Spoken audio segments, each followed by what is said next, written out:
Out if the internet has said, one more day, we're giving it to you.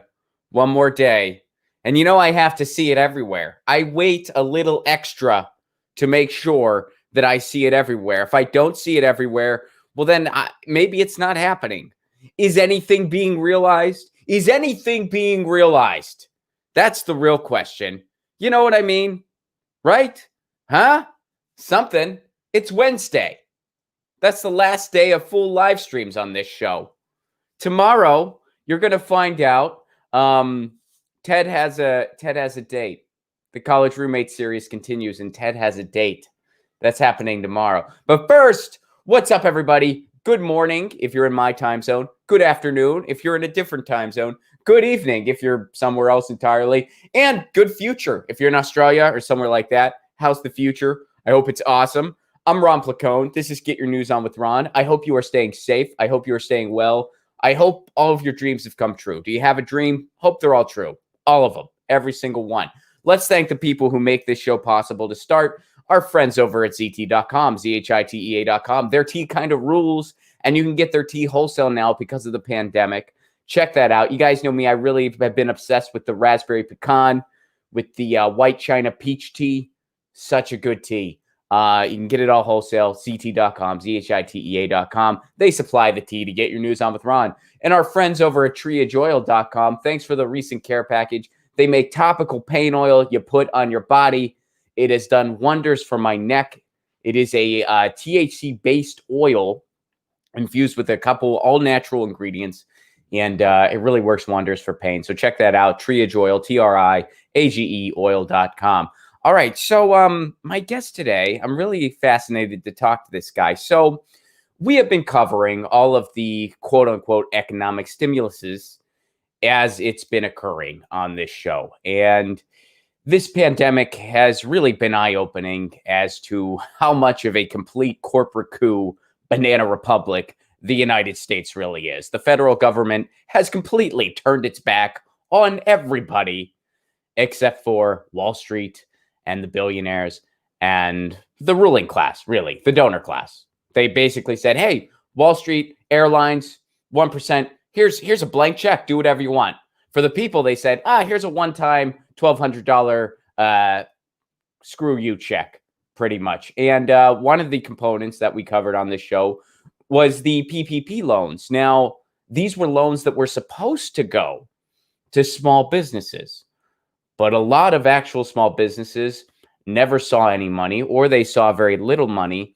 And one of the things we were saying on this show was this seems like it's by design. The way it was this first come, first serve way, the way they loosely defined what constitutes a small business.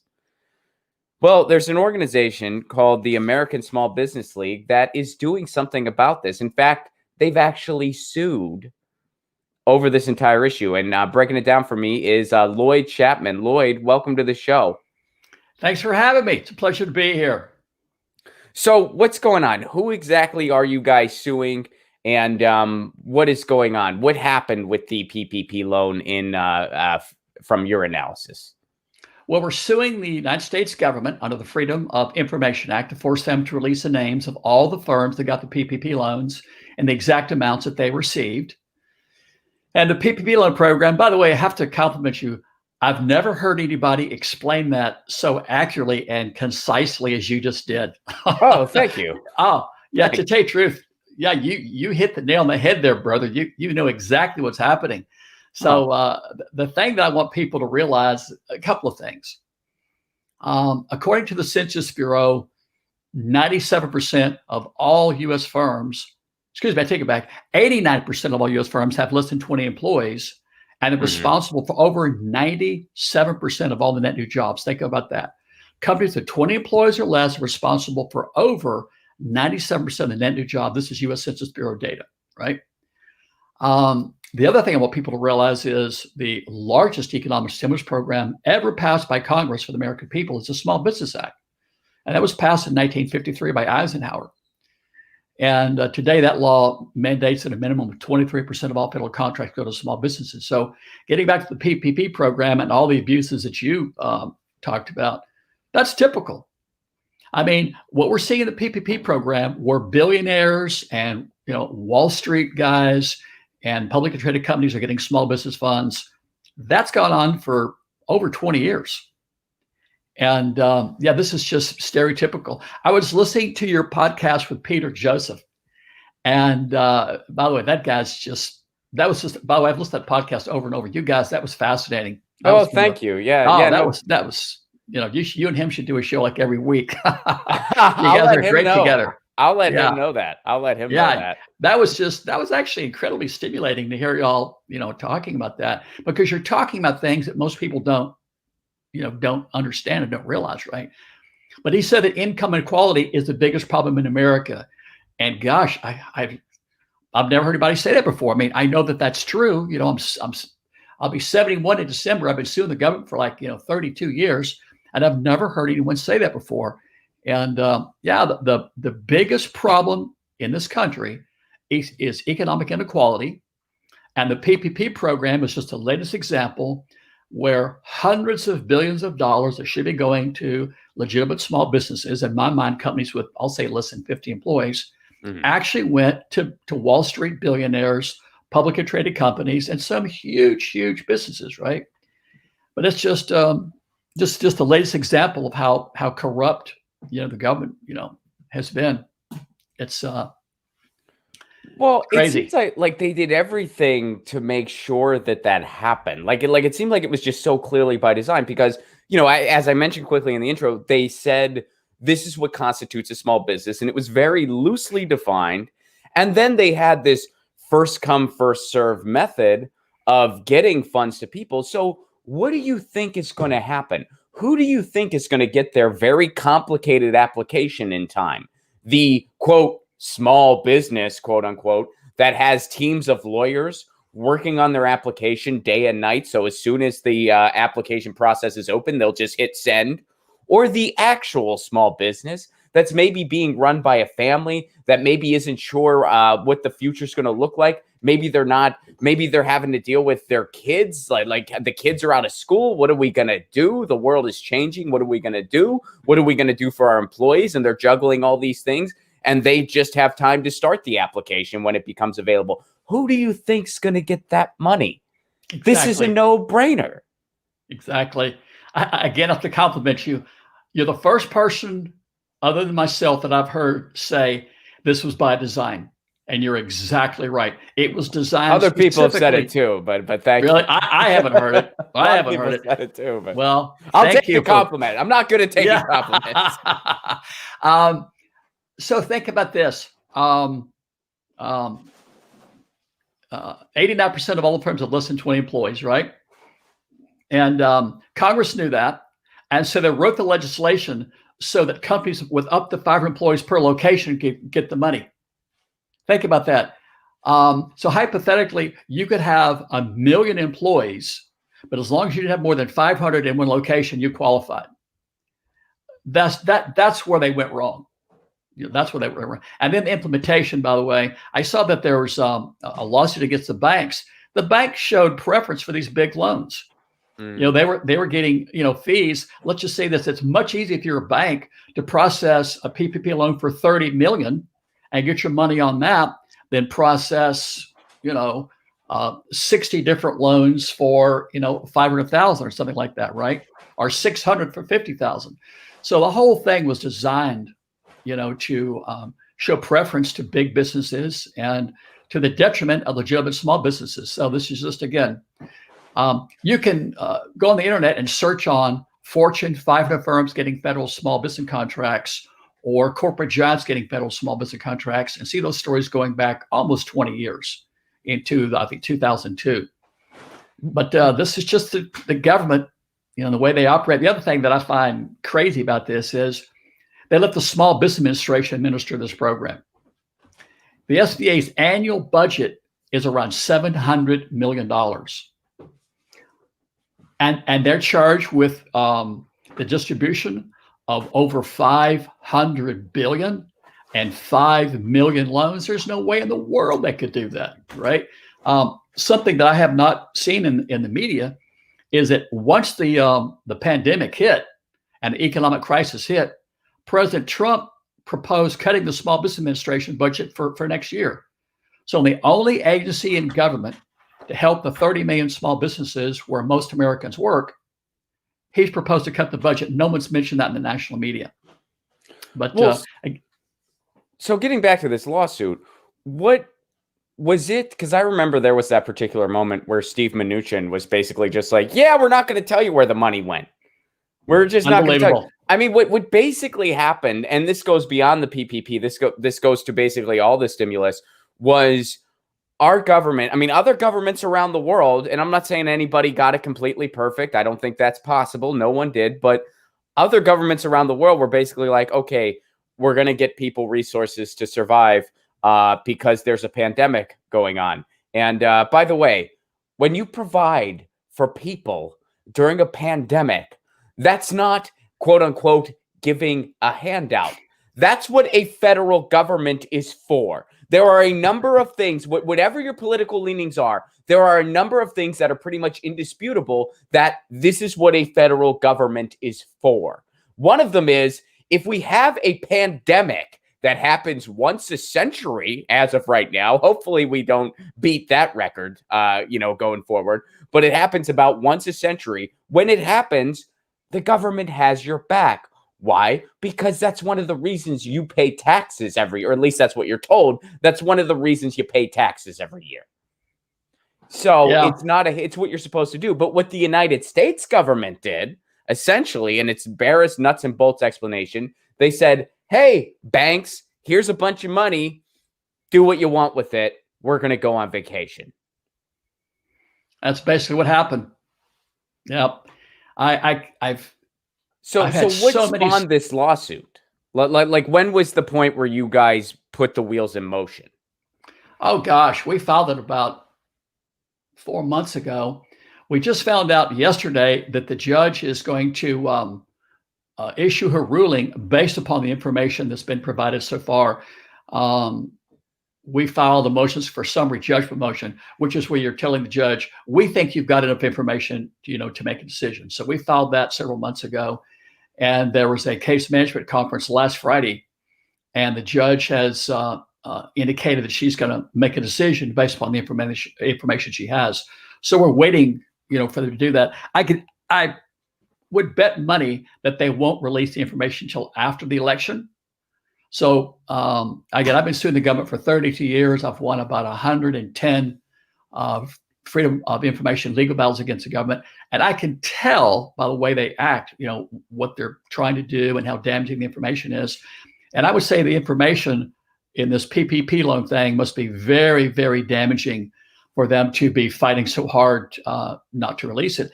This type of information should be on the internet. You shouldn't have to sue the government and spend a lot of money in legal fees to see who got our tax dollars.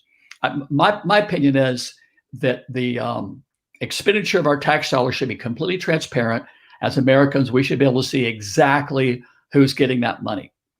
But with the PPP program, they don't want you to see that. When you applied for a PPP loan, it said in the application the information was going to be made publicly available. So there's really no reason for them not to release it, other than there's some pretty nasty stuff in there that they don't want to come out before the election. So it's interesting you say that. I mean, I've mentioned this on my show before. A couple of years ago, I was in Scotland, and I went to there was a museum in Edinburgh I was at. I forget which one it was, but there was a part there that was dedicated to the government, and it kind of explained like the Scottish government and how things go in Scotland. And they had this pie chart where it said how the government spends its resources. And there was a certain section that was color coded for arts and entertainment and culture. And then there was a section for education, and there was a section for military, and there was a section for, other services, and a section for healthcare, et cetera, et cetera. And I took a picture of it and posted it on my Instagram. And I said, if the United States ever had anything like this displayed publicly, it really wouldn't go well, because the entire pie chart would just be war. And then there would be this very tiny, almost like invisible to the naked eye sliver that would just say everything else. That would be what it'd be like Exactly. for the United States. So you've been suing the government for 32 years. That's a kind of question moment. Why have you been doing that? Why have you been doing that? Unpack some of that. Well, initially I did it kind of naively. My father was a contracting officer with the Air Force. He'd been with the CIA and he retired and got a job as a contracting officer at McClellan Air Force Base in Sacramento. I went to work for a little computer company. And my father told me, you should do a Freedom of Information Act request for their small business subcontracting plan and see if they're looking for companies to buy computer products from. And I didn't know anything, right? I just moved to California and, was trying to help my friend out. And so I did one. And back then, the law said that they were supposed to give a minimum of 20% to small businesses. And the first one I got was on the largest contract in history for a jet fighter. And the small business goal was 16/100ths of 1%. So it's supposed to be 20, and it's 16/100ths of 1%. And I thought it was a typo, and I called the guy going, that's what it is.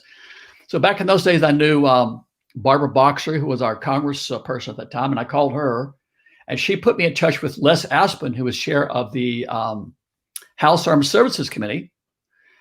And they had a congressional investigation, and they drugged the Pentagon before Congress. Long story short, they had to increase the amount of funds for small business for that contract from $694,000 to $501 million. And that took me about 6 phone calls. So that was easy. So I did some more. And when I did the next ones, the Pentagon refused to release it. They said it was now top secret. I sued them. I won in the Ninth Circuit Court of Appeals. And that lawsuit set the standard for the type of information that was releasable on the government, on the Pentagon spending for about 30 years. The Supreme Court just kind of overruled it about 9 months ago. But I just kind of got into it accidentally. I never thought when I made this one Freedom of Information request, I'd be doing it for 30 years. But I just, yeah. No, that's quite a. It's just like you describe it almost like a hobby. It's like, you know what, man, I got to tell you something. You sue the government once. It's like have you ever watched live hockey? It's really addicting, man. I mean, once you go to a game, you just can't get enough of it. Once you sue the government once, man, I tell you, it's a good time. It's a hell of a weekend. I'll tell you something. Okay, here's the story. So my first case that I won was the Ninth Circuit Court of Appeals. And it's federal courtrooms are very impressive. They're about the size of a basketball court.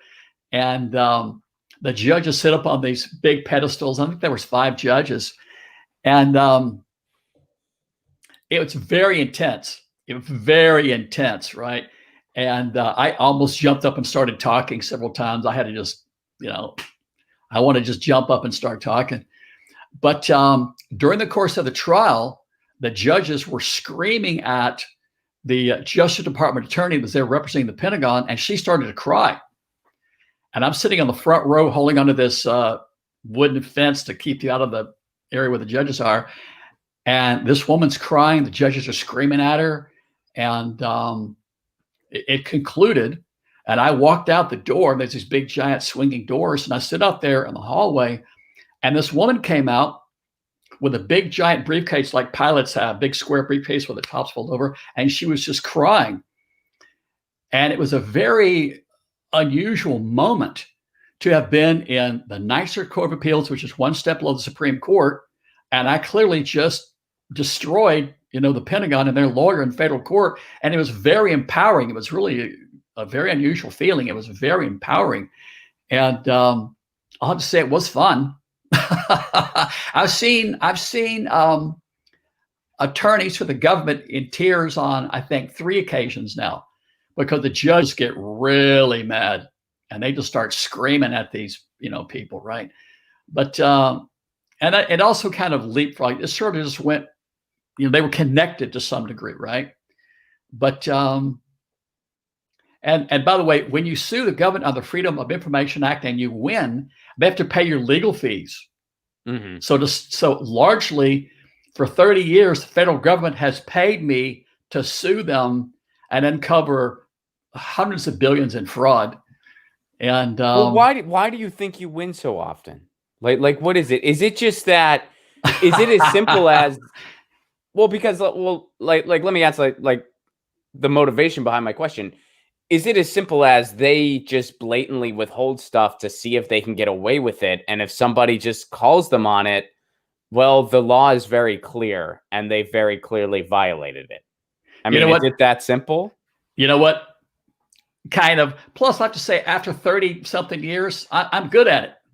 Right? Sure, I'd imagine. If you're playing you got piano your 10,000 hours. Yeah. I mean, you got, because it's got to be. I mean, you know, I know that. I mean, I don't have very much experience in a courtroom. In fact, I think zero experience in a courtroom. But other than like, you know, appealing a couple speeding violations. But you know, I'd imagine it's kind of a long process typically. So you definitely had to have gotten your 10,000 hours at this point. I'd imagine.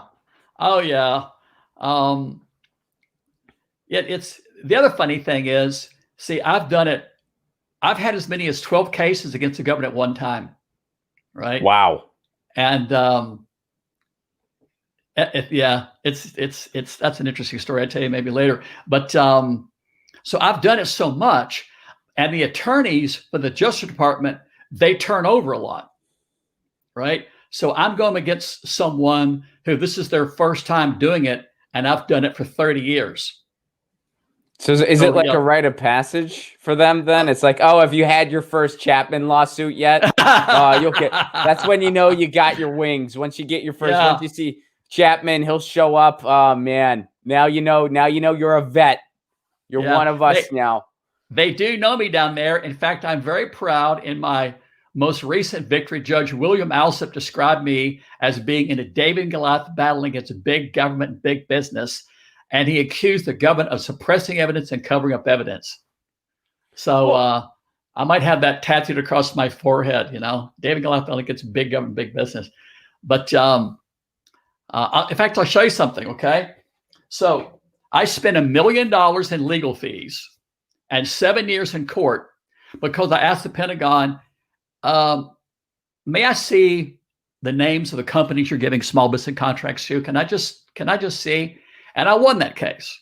7 years. And here's what they gave me. That's a piece of paper that's been redacted. Oh. They completely blacked it out, right? Here's another page, right? So I won, right? This is a victory. Wow. So yeah. So you know, that's how desperate the federal government is to obscure it. Well, it's just like the PPP thing, right? It's the same thing, right? So anytime you want to see who's getting small business money, get your checkbook out, and it's going to take several years because they do not want you to see who it is, right? Wow. So this case right here is just like the PPP case, right? It should be on the internet. Why? Can you imagine having to spend 7 years in federal court just to see the names of who the Pentagon's giving small business contracts to? What does that tell you, by the way? What does that tell you, right? They've got something to hide. You know, they always have something to hide. You talked about the attorneys down there in the rite of passage. I think, by the way, my win ratio, I'm very proud of this, in 32 years is 98.5%. So I've won 110 and lost 2. So if you're a government attorney and you're going to court with Lloyd Chapman and the American Small Business League, you know that you're going to lose. So did you start the American Small Business League? Is that you? I did. Okay. I did. And that spawned from this, I guess, awakening you had that information is being blatantly withheld from people. And small businesses are not being treated the way they're supposed to be treated in the eyes of the law. Is that, essentially what happened? Or Exactly. And again, I want to emphasize something that you don't see in the mainstream media, that the United States of America is a small business economy. They talk about Fortune 500 firms and Wall Street, but the truth is that this country, our economy is based upon small businesses. 98% of all the companies in America have less than 100 employees, 98%. And they're responsible for half the gross domestic product, half the private sector workforce, about 98% of all the net new jobs and over 90% of U.S. exports. That would surprise me. And but people don't know that. You don't if you're watching CNN and ABC and Fox and you don't see that. They never mention it. But this country is a small business based economy. Under this PPP, I should say the PP thing, but under the total economic stimulus, the number that I've seen most often is they've allocated $4 trillion. Have you seen that? Have you seen that number? Yes. Yes, I have. All right. So let's just say that's the right number. And economic stimulus, by the way, is to create jobs. So my opinion is, and my understanding is, the purpose of an economic stimulus program is to create jobs and save jobs. Well, small businesses are responsible for 98% of the net new jobs. It seems like they should have gotten 98% of that $4 trillion. But when you look at it, they're only claiming that $521 billion went out to the PPP program. And as we're seeing, it looks like most of that money went to some very big businesses. So when you look at $4 trillion and even $500 billion, I'm thinking that legitimate small businesses got maybe 5% of that money. So the small businesses that create 98% of the jobs got maybe 5%. And that means the other 95% went to the segment of the economy that hasn't created one net new job since 1980.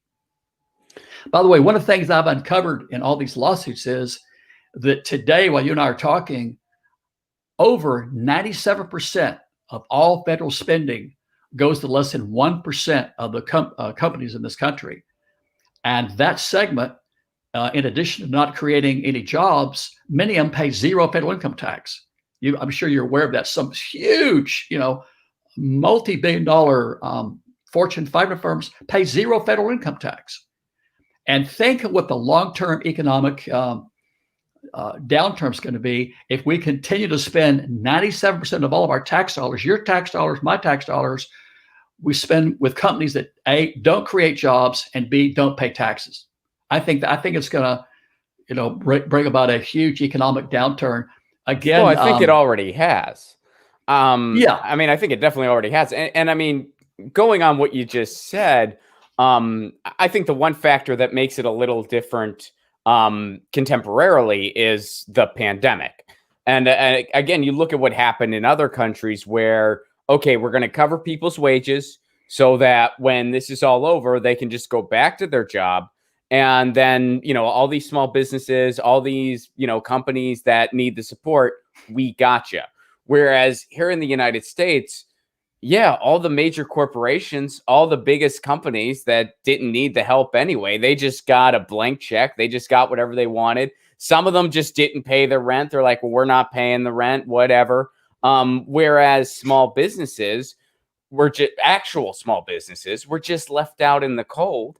And that's why they are closing constantly. And I think we all, I mean, I'll be honest with you, man. I walk around my neighborhood and I kind of worry that when this is all over, every corner is going to be a Starbucks and a Cheesecake Factory and nothing else, or Whole Foods and nothing else, because the actual independent businesses were just left out. And this has been going on for years and years and years. Now, the really ironic thing here, and let me ask you this, how mad does it make you when the whole small businesses is used as a buzzword, as something that is supposed to be supported and celebrated in the United States? Meanwhile, the entrepreneurial spirit is actually screwed over constantly by our system in the United States. I'll tell you something. It's maddening. It's maddening. That's why I like so much to be on your show, and we can talk about this at length. I've done a lot of, network news programs, and they cut it down to sometimes, 5 or 10 seconds, right? Oh, really? That's all they give you? Oh, I've the government screwed up with the PPP, and it was by design. All right, Chapman, you're done. You're done, and we're not having you back. That's enough, Chapman. Do you know who our advertisers are, Chapman? You're lucky we let you on at all. You know what?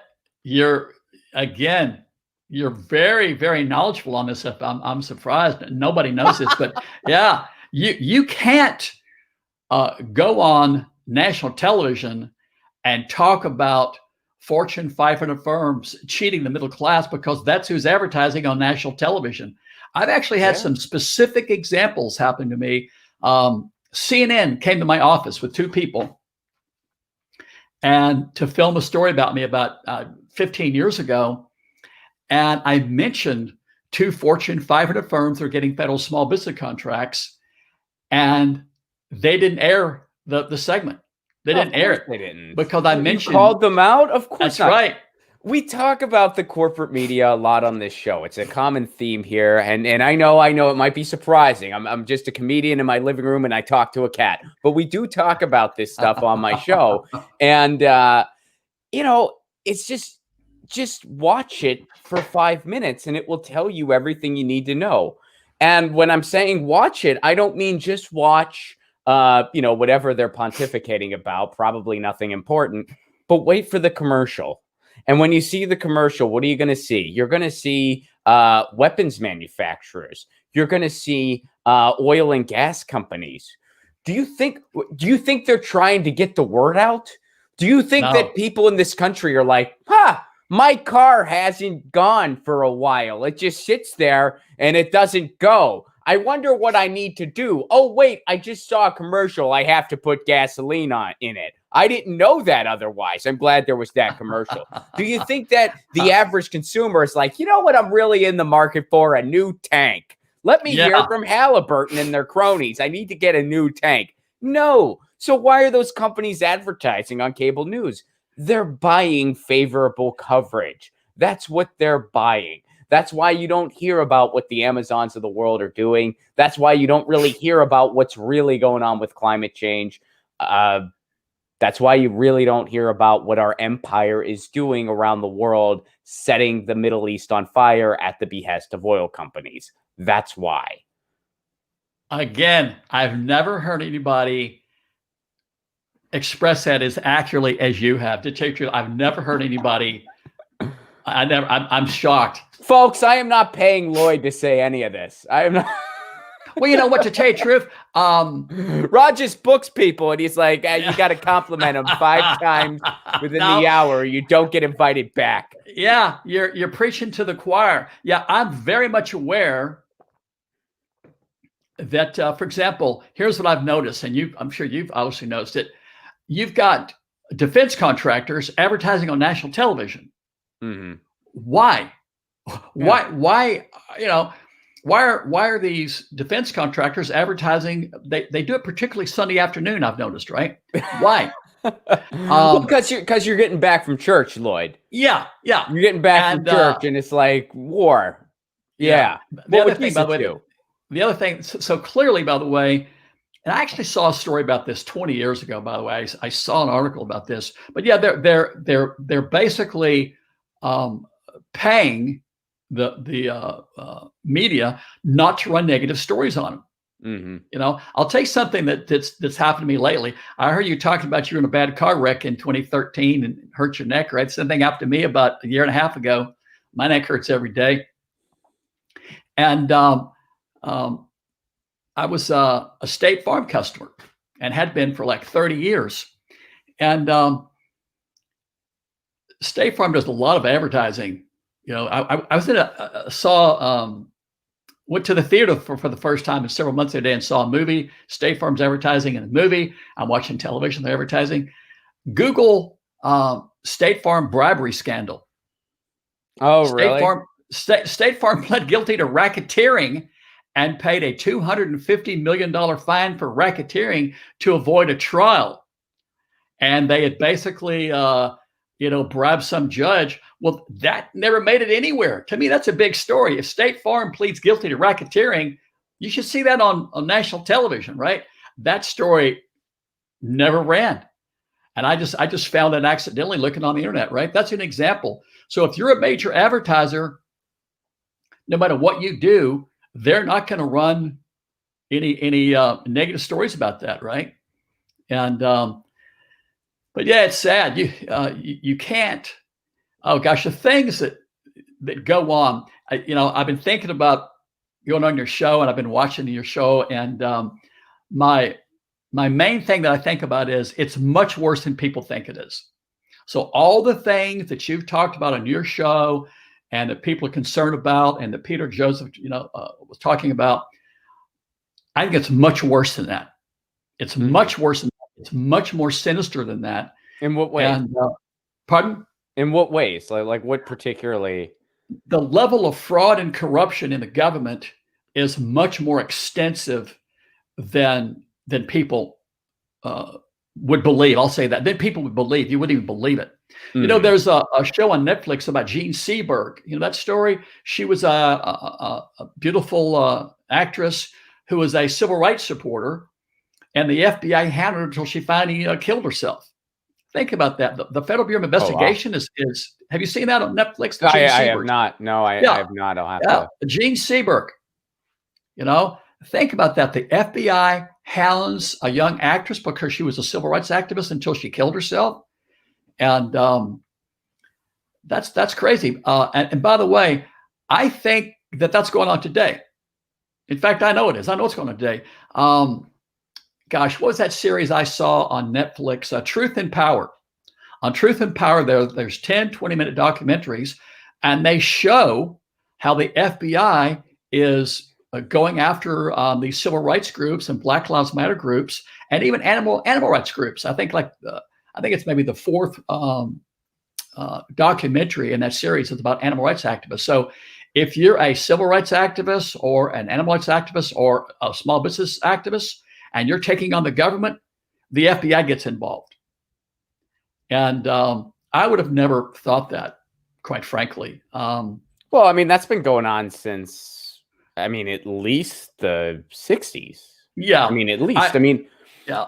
There's, and probably before that too. It's tough to say, because it's like, when did these official, groups come into official formation and what have you, as far as the intelligence agencies are concerned. But the whole anatomy of a movement and the way the powers that be try to destroy it largely hasn't changed since the 30s, really. But as far as like contemporarily, we can look to the 60s.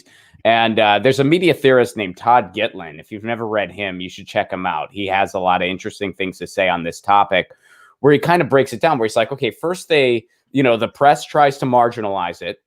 Then after they try to marginalize it, if that doesn't work, then they trivialize it. And then they just try to antagonize it. And then they rinse and repeat. And the intelligence agencies help with all this as much as they can in any way necessary. Or rather, the media helps the intelligence agencies. But, of course, they're abreast of this too. Because at the end of the day, these are all institutions that want to uphold the status quo. And what is the status quo? Well, we make some money through this, dangerous, exploitative system that just is funded. It's an economy based on war. And for an economy based on war to continue chugging along, you need people to be massively distracted. Absolutely. One thing that I've come to understand, and quite frankly, things happen weekly. I'm in court. I've got, in fact, I found another case last week. I'll tell you about that in a second. But things happen every week to me, in suing the government. And something I've come to understand is the government is the government, and we're the people. And as a citizen, if you take on the government, they pretty much circle the wagons, to oppose you. And I think the Justice Department has issues. I'll say the FBI, has issues. I was watching a documentary last night about the IRS. Remember when the IRS was going after, different groups, and so the government is just more corrupt than I think the average American would believe. And and it doesn't matter who the president is. Doesn't matter who the president is, whether it's Biden or Trump or whoever, this stuff just continues. The Fortune 500 corporations get what they want no matter who the president is. And that's something that I think people understand. So to me, I see, the Democrats, Republicans, and independents, all the different parties. And I think what I'd like to say to them, it's not Democrats against Republicans. It's the people against the government. That's the battle. The battleground is the American people against the government. And the government is supposed to be there to serve us. As you said earlier, this is supposed to be a democracy. It's not a democracy. America is not a democracy. It's just laughable to think that America is a democracy, right? It's not. And I would say, I'm with you in theme, but the way I would put it, I think is a little broader. I think it's not necessarily the people versus the government as much as it's the have-nots versus the haves. The haves versus the have-nots, because it's not just the government, it's big business, and these all are, they're all working in cahoots, really. Yeah. It's just, you have this donor class that has bought, we have two political options, basically. The donor class has purchased both of them. So the game's rigged, folks. The game's rigged. Absolutely. In fact, I was watching a Noam Chomsky documentary the other night, Requiem for the American Dream. I would recommend that to anybody. Requiem for the American Dream with Noam Chomsky. And he said something that was very profound that you and I both know is true. He said, a concentration of wealth dictates a concentration of power. And then that, in turn, further dictates a further concentration of wealth, which dictates a further concentration of power. And at no time in the history of probably the world, clearly America, do we have a situation where we've got a very, very tiny fraction of people that have just an astronomical, wealth. And those people, control the government. Those people and the, Fortune 500 firms, which we'll call them the haves, right? They're the ones that decide what laws get passed, not the American people. I keep thinking about things, I've been fighting for 30 years to get the government to quit giving small business contracts to Fortune 500 firms. If we were to vote on it, what percentage of American people would agree with me that Fortune 500 firms shouldn't be getting federal small business contracts? 100%. And yet I've been fighting that for 30 years. It's only gotten worse.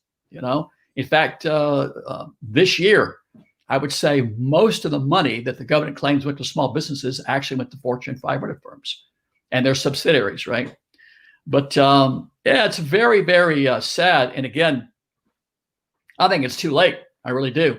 I think it's too late. Come on, Lloyd. You know what? Come on, dude. I do. Wait a second. Hang on, Mr. 110-2 court win record is. Come on, man. No, because we're actually where I wanted to take this next was the solutions portion, because here's the thing. I want to bring up a couple points here. Senator Mike Gravel said this in his most recent book. He said, part of the problem in our society that a lot of people overlook is that we, the people, don't realize the power that we do have. Now, that's not saying that the game's not tilted. That's not saying that the game's not rigged. That's not saying that we got a big boulder ahead of us. But what that is saying is that, but there's a lot of things that were put in place in this experiment via the Declaration of Independence in particular, where there's actually a lot of stuff we can do. And if we really, go after it and don't give up, there's going to be some concessions. And I think you're an example of this. You've chosen a lane and you've done well in that lane. And your lane was, wait a second, this is supposed to be the beacon on the hill for the entrepreneurial spirit and for the small businesses. It's not. That's actually a facade. But we actually have the right to this information. We have the right to get what we're told we're supposed to get. So I'm going to dedicate my work to making that a reality. And you've seen some concessions. So where is there hope? Where is there, some lanes where people can actually start to turn this tide? All right. I was going to somehow send this to Joe Biden. I actually was going to start a website, Lloyd Chapman's advice for Joe Biden, and I've been thinking about this. Okay, so here's some solutions. All right, so pretend I'm Joe. Here, All I'll right. be. Hi, Do you want me Joe. to? Do you want me to like not look at the camera so it'll be Yeah, more you be convincing? Joe. You be Do you want Joe. me? Do you want me to be like, oh, come on, man? I would say, Joe, you have to realize something, bro. You're going to be a one-term president. You're not going to be reelected. Oh, come right? on, man. Come on, man. So you Corn have pop. opportunity to do things that no president, has ever done because they're trying to get reelected. You're not going to even be running probably. So, you want to do push-ups? We'll do push-ups right now. Go vote for the other Biden. I'll do it. All right, now continue with your advice. I'll stop the character. The first thing that Joe Biden needs to realize is he's got cognitive dissonance. Cognitive dissonance means you will reject all evidence that's inconsistent with what you want to be true. Anyone that's been in Washington for 47 years, yeah, they're confused. They, See, I think totally he rejects confused. any evidence that contradicts what his owners tell him is allowed. Exactly. To be true. And that's not unique to him. That's pretty much, that's 99% of politicians. Yeah. Probably higher than 99%. But I'll tell you something. I've had some interesting experiences in my lifetime. When I was younger, I was very active politically, and I met Bush Sr. when he was president in the living room. Did he tell you the Copperfield joke? No. He actually knew my father. My father and Bush Sr. Were involved in the Harris County Republican Party in Houston, Texas, back in the 50s. So he knew my dad. So I talked to him in the living room of the president of Chevron back when he was president, right? And I, because of my relationship with Barbara Boxer, I met Bill Clinton several times and talked to him. What was and he I've been like? all over Washington. The most charismatic, engaging person. Well, they gotta be. Yeah, that ever walked the face of the planet. It's so fun. I mean, I'm not going to say who it was, but someone once said to me, when we were talking about Hillary, they're like, you'd really change your mind if you met her. And it's like, well, of course they're going to be charismatic and engaged. I mean, that's part of the gig. Like you have to be but you have to kind of see beyond that and really try to, and I've actually have you had this problem? Do you walk away from it feeling like, oh man, it really is this bad? Because one of the things that have radicalized me, one of the big things, have actually been the peeks under the hood that I've had, where I've met, some higher up people in the political sphere, and I think I wouldn't want this person to feed my cat while I'm away, let alone run anything. The system really is, because we have a completely corrupted system where mediocrity is not only rewarded, but mandatory. Yeah. I'm going to get this back to my solutions, but I'll tell you a story. I have a story that I think you'll like. So I'm at this dinner party at the president of Chevron's house, and I think there might have been 30 people when Bush was president, and I got to go because I knew the person that was putting it on. I got to go, right? And Bush is talking to these people, and these people are super rich. The president of Chevron, those kind of guys. And he told a story. He said, I'm sitting in bed one night with my wife reading the newspaper, and she starts crying. And I asked her, honey, what's wrong? And she said, George, I was at a hospital today where babies are born with AIDS. And you've got to do something about that. It's just really horrible and da-da-da-da. And he told us what he told her. And he said, he told her, there's not enough money for everything. You've got babies that are being born with AIDS. You've got veterans from World War II, Korea, and Vietnam, that were injured and need our help. And he said, the hardest part about being president is to decide who gets the money, the AIDS babies or the World War II veterans, right? And it was very profound to hear him say that. And then a few years later, I met Bill Clinton in a fairly small surrounding, and he was talking, and I came to realize both these guys are very charismatic. Sure. They firmly believe their position, right? I mean, they're right there. Politically, they're diametrically opposed, but they're true believers of their position. They're both very charismatic, right? And they're very passionate. When you hear those guys talk, by the way, Clinton, I saw Clinton one time at the, was it the Fairmont in San Francisco? He was talking to a group of maybe like 300 people. I would say 90% of them were crying. He was incredibly they're great. Of course, they're great. I mean, Obama was a fantastic speaker too. Yeah. But first of all, I mean, I would say, yes, one has a D next to their name, one has an R next to their name, but the Bushes and the Clintons, really not that different politically. No. Both keeping up the neoliberal wet dream. Yep. And, that story, I mean, I like that story you highlight because I think it just summarizes everything that's wrong with politics in like one story. Because, that sounds like a very nice story that like leaned on ethos and pulled the heartstrings of people while simultaneously being complete and utter bullshit. We don't have enough money for everything. Yes, we do. Yes, we frickin' do. Good point. We absolutely do. You're just not interested in actually helping people. We do have enough money because, guess what? The money can be created. We create it. We're a fiat sovereign nation. So, we do have the money. We totally have the money. And if we just utilize even the existing resources differently, we still have the frickin' money. We have the frickin' money. Wall Street is worth an estimated quadrillion. We have the freaking money. We had it then. We have it now. He's just not interested in doing that because then, you know what? Those rich people at his dinners, they might have to concede a little bit. They might have to actually pay their fair share. You know what would happen after they paid their fair share? They'd still be freaking rich.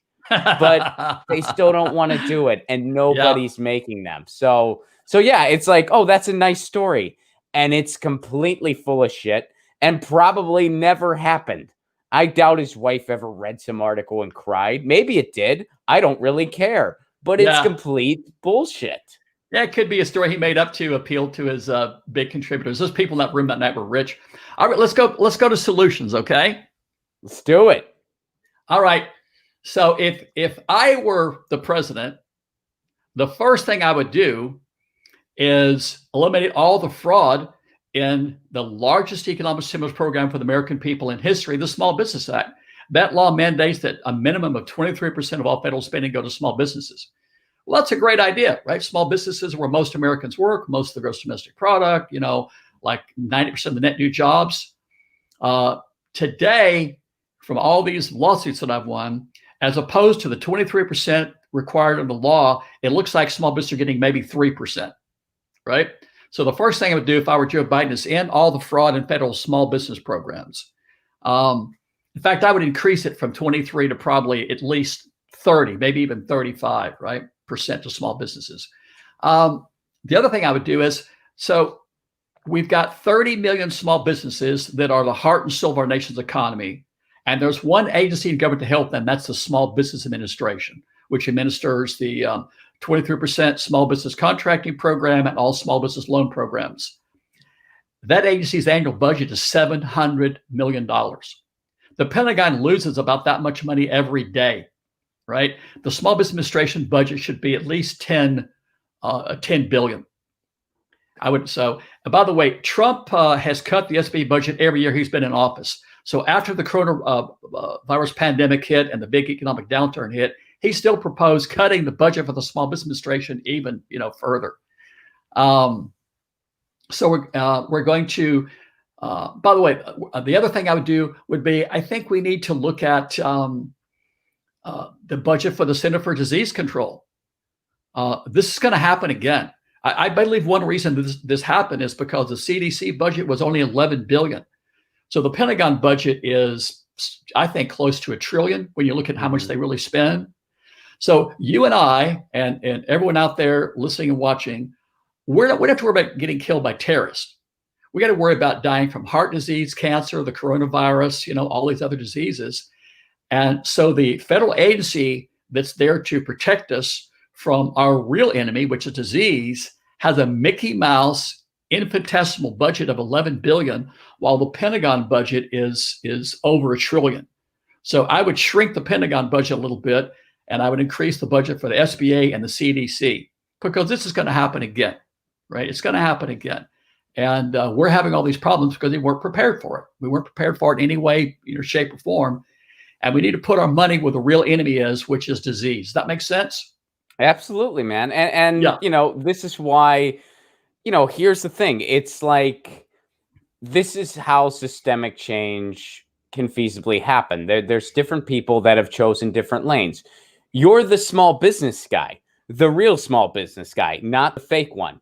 I wouldn't be able to be the small business guy. That's not really my lane, but that's your lane. That's your lane where it's like, when people say, when the government tells you they're actually supporting small businesses, it's a bunch of nonsense. And I'm here to make that an actual reality, because that's part of the American dream that we're sold. We're sold this American dream where it's like, if you got a dream and you got the will and you got the drive, you're going to get a fair shake. Well, that's not true. That's not true.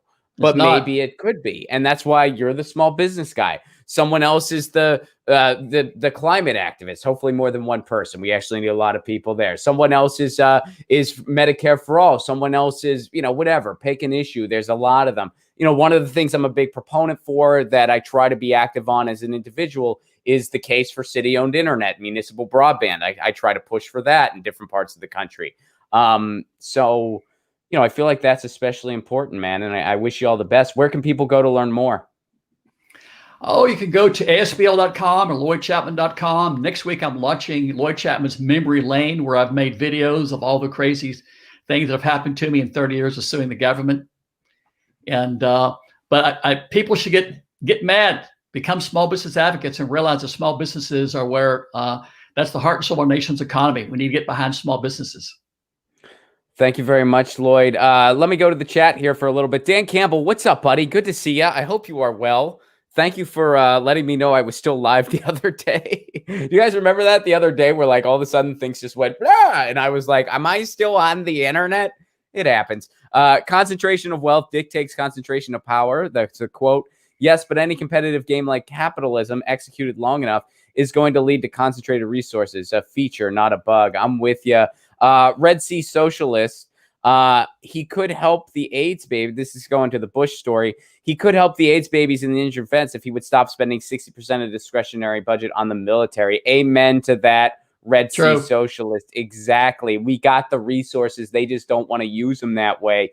Right on. Thank you so much, Dan. Thank you so much, Red Sea Socialist. And thank you very much, Lloyd Chapman, the American Small Business League, ASBL.com. Check it out. And thanks for doing the show, man. Guys, tomorrow, we don't have a full stream. Instead, there's going to be a new college roommates video. I know you guys have been enjoying that series. I appreciate it. And in tomorrow's video, one of the college roommates, Ted, all the political parties are Ted's roommates. Ted brings home a date. Yeah, and it's part of the Campus Invasion reality show. Ted brings a date home to meet the Republican, Democrat, Green, and Libertarian. We'll see how it goes. Might be kind of weird, but Ted's going to bring home a date. Lloyd, thank you so much for doing this. Check it out. Thanks for having me. ASBL.com. Absolutely, man. Guys, we'll be back for a full stream on Monday. We'll be dropping clips in the meantime. So I will see you Monday at 2 p.m. Eastern, 11 a.m. Pacific, where a musician buddy of mine is going to be on the show. And he's going to have some interesting stuff to share with us because he was actually in Sweden recently. So we'll be back on Monday to have that discussion. In the meantime, you know the drill. Lucy says meow. I say peace. Peace.